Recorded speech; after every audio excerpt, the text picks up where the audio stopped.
This is LQB 185 Assessment Task 2, completed by Eleanor Kruger, Melanie Y, and Jasmine Butterworth. This here is Sally. Earlier today, Sally cut her finger when slicing oranges, but thankfully now she's okay, and the bleeding has completely stopped. This gratitude is due to a physiological process called hemostasis. Hemostasis is a mechanism that prevents blood loss and hemorrhage after bleeding. Caused by endothelial damage, the process occurs in three stages: vasoconstriction, platelet plugs, and coagulation. When Sally first cut her finger, she damaged the endothelial cell of her blood vessel wall, initiating vasoconstriction. When there is injury, the damaged blood vessel decreases natural vasodilators in the blood, secreting extra endothelin -1.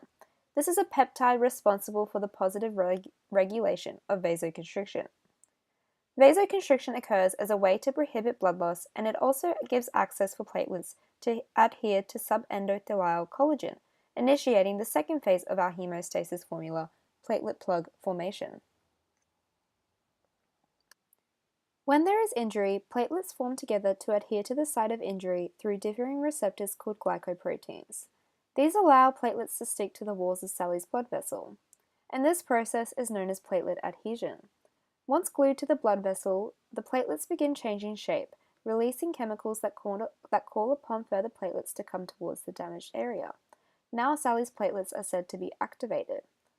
Once activated, additional platelets come, forming a loose plug and finalizing the step platelet aggregation. This is the main goal of primary hemostasis.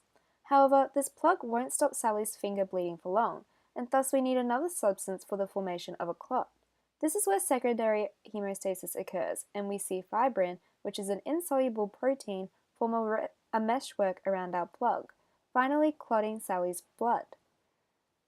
But first, we need to talk about where fibrin came from. In Sally's blood is a group of proteins called coagulation factors, and these are usually produced by the liver. When activated, these proteins set off a series of reactions called the coagulation cascade. There are two ways Sally's body can trigger the coagulation cascade. First is through a tissue factor known as collagen. Collagen is a subendothelial protein, meaning it would usually stay beneath the surface of Sally's blood vessel.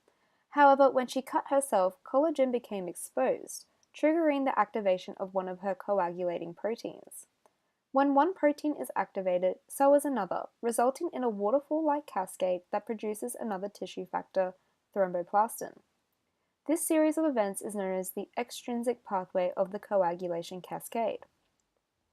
When thromboplastin gets released into the blood, it activates its own set of coagulating factors, forming what we know as the intrinsic pathway of the coagulation cascade, and resulting in the tissue factor thrombin.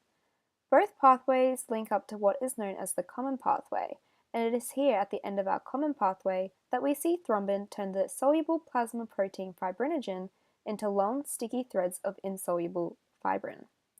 So now we have our sturdy plug with a fibrin mesh that we got through coagulation. However, too much coagulation activity permits the clot to grow much larger than it should. Luckily, we have two groups of the body's own naturally produced chemicals which help limit the size of a clot. The first group is known as coagulation inhibitors.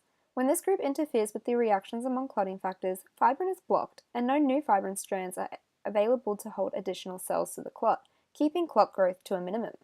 The other way we see blood clots controlled is through fibrinolysis.